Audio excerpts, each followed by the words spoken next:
We have shit for poor people. Who buys our shit? And that's just part of an over an hour-long rant, says former security analyst for Campbell's, Robert Garza of Monroe. I don't buy Campbell's products barely anymore. It's so healthy. Now that I know what the in it, even in a can of soup, I look at it, look at meat, bioengineered meat. I don't want to eat a piece of chicken that came from a 3D printer. You? The recording allegedly of Campbell's VP and Chief Information Security Officer Martin Bally. We're ready. We're prepared. Do not give in to fear. We are fearless. This is not the time to be afraid. This is a time to stand up and fight back and to resist any temptation for them to divide us. We're in this together. The rule of law is on our side. We will not give in, not give up. We will not capitulate. We will not bow. We will not bend. We will survive. So I want to know how many of you, like I was raised, or how many of you were raised on Campbell soup? How many of you used the mushroom soup in your recipes? How many of you had the chicken noodle soup when you had to stay home and you had to saltine, you know, those crackers in the Campbell chicken noodle soup, or the tomato soup with the grilled cheese sandwich? How many of you were raised on Campbell soup? Well, yeah, we all were, and we weren't poor. But, you know, it was easy. You know, the recipe called for some mushroom. You put that little mushroom soup in there with the onions, and you make you meatloaf or whatever. It was a good filler, and sometimes more than a filler, okay? But this ain't your mama or your Campbell soup. This company is on some different stuff.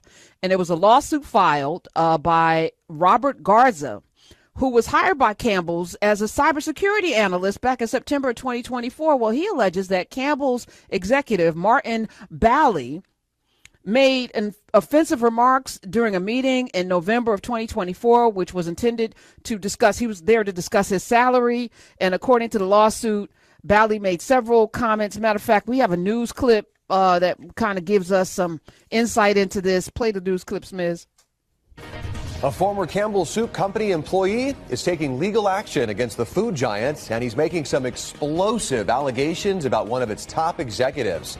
Good evening, and thanks for joining us at 6. I'm Ty Steele. I'm Kimberly Gill. Those allegations are now at the center of a lawsuit claiming the company's vice president went on an hour-long tirade attacking the company's products and employees before taking aim at its customers. And the former employee recorded it all. Eric Erickson shares that recording and what the company is saying about it. We have shit for poor people. Who buys our shit?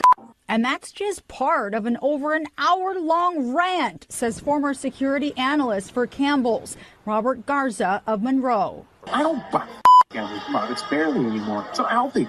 Now that I know what the in it, even in a can of soup, I look at it, look at meat, bioengineered meat. I don't want to eat a piece of chicken that came from a 3D printer. You? The recording allegedly of Campbell's VP and Chief Information Security Officer Martin Bally. He has no filter. Bally, along with another supervisor and Campbell Soup Company, named in a lawsuit filed Thursday. The suit claiming Bally made racist remarks, admits to coming to work high, and Garza fired for coming forward. What do you think about the things that he was saying? Oh, just pure disgust. Garza says he usually worked remotely for Campbell's headquarters based in Camden, New Jersey. But thinking he'd be discussing his salary with Bally, he says the recording taken in person at a restaurant. They couldn't think for the I'm like, you dumb Garza says he felt sick after the rant, deciding to go to his direct supervisor in January, keeping the recordings to himself. He had never had any disciplinary action. They had never written him up for poor work performance. Garza says no one at Campbell's ever followed up, and it's taken him 10 months to find a new job, calling the way the canned soup company handled it simply terrible. They have a motto, like we treat you like family, here at Campbell's, come work for us, we treat our employees like family. That's not the case. We did just receive a statement from Campbell's that says, quote, if accurate, the comments in the recording are unacceptable. They do not reflect our values and the culture of our company. We are actively investigating this matter. Oh, I cannot wait. This is our time.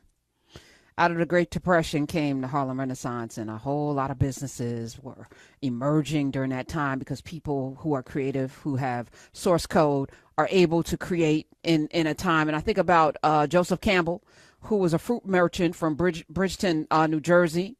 He and Abraham Anderson, who was an icebox manufacturer from South Jersey, they produced canned vegetables, tomatoes, jellies, soups, condiments. This is not that.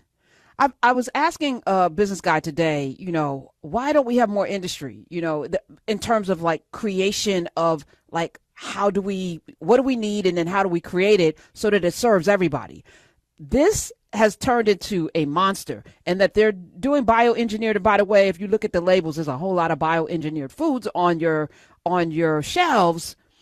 We don't read enough labels. So I'm going to ask this question because this guy was railing against poor people. So apparently it's okay to feed poor people poor food. It's apparently okay because they're poor. So it doesn't matter that they're being poisoned. It doesn't matter that the food that you're giving them literally might be killing them. It's okay because, they're poor.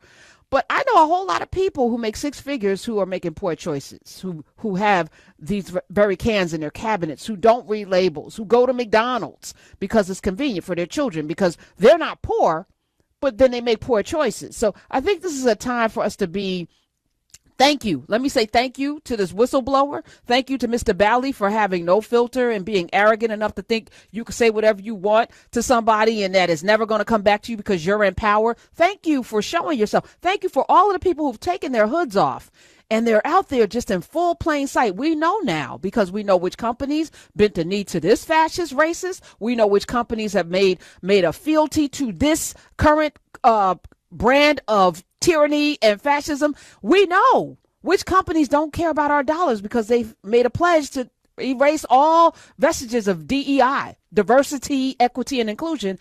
So we know. And those of us who are part of a group of people that spend $1 trillion, we're not poor. Your bank account may say that, but your choices are what really determine whether you're poor or not. And can we make different choices? So to me, this isn't even about Campbell Soup. This is about this country. And this is about you and me making better choices, because you're not rich because of your salary. You're rich because you make wealthy choices. And it's not about money, because health is wealth. Health is wealth. And if we make better choices, and many of us are doing that, that's how, how many rich people are on dialysis right now because of poor choices. You know how many rich people, as I mentioned, go to Wendy's, and man, I'm not singling out Wendy's and McDonald's and Burger King, but how many of y'all do that? Do you know that that's not? So here's the question. If you eat a McDonald's burger, McDonald's, and I actually looked this up, McDonald's sells 6.4 million hamburgers a day, every day. 6.4 million hamburgers every single day. Where's McDonald's farms of cows? Where are the cows where that amount of beef is being produced every day? And it's not just McDonald's. How many millions of burgers are sold at Wendy's? How many millions of burgers are sold at Burger King and In-N-Out Burger and Whataburger and Smash Burger? Where's the beef? Where? The lady said, where's the beef? In a lab. What are you eating? Like, does that even cross your mind? Like, is this meat? What am I actually eating, and why am I making these poor choices? Convenience, y'all, cannot be our undoing. We can do better. And so I'm grateful. I, for one, am grateful. I don't have, let me just full disclose, I don't have a single can of Campbell soup anywhere in my house. Even when I was prepping for the end of the world, that wasn't the first thing because I read labels now. Too much sodium. Even when I was going to Whole Foods, their soups have too much sodium for me. Because if there is a crisis, I don't want to also have high blood pressure, because right now I'm not on any medicine. Thank God.